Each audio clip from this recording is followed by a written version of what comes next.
The simplistic stuff works. If the simplistic stuff works so well, why has our government and military created Project HAARP in Alaska?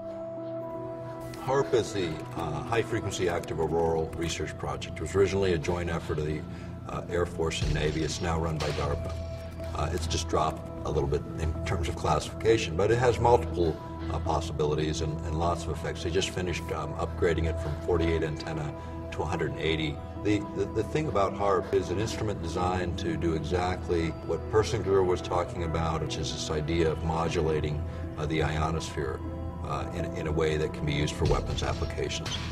Why we're concerned about it is earth-penetrating tomography. And earth-penetrating tomography, in plain language or by analogy, would be like X-raying the Earth. It's not using X-rays, of course, but it's the same concept. Predominantly has to do with communications because of our long-range communications. We use, bouncing the signal off and down. What are the effects of bouncing a wave like that off of the ionosphere, do you think? Probably very minimal. It probably goes up and mostly goes down. It's like punching the ionosphere, and every punch of high frequency causes the ionosphere to vibrate in harmony. That converts the ionosphere from direct current to alternating current, and then it behaves as a giant broadcast antenna, pumping the signal back to the Earth in the ELF range. According to the PSYOPS Mind War document mentioned earlier, the effects of ELF, or extremely low frequency waves on the human body, has been connected to both physiological disorders and emotional distortion.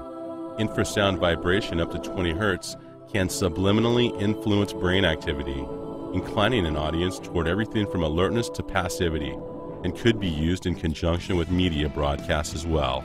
In the case of ELF, where you have these very low pulsed signals, you get what's called a frequency following response, an FFR in literature, or brain entrainment is often referred to in that way. And this is where the brain actually locks onto these external signals, even these very, very subtle signals. It locks on and begins to mirror. And so the brain patterns fall into those patterns, which is a change in emotional state.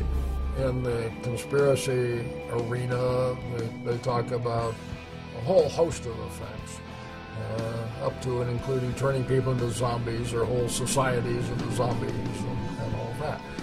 Again, the evidence against that is we haven't got any societies of zombies.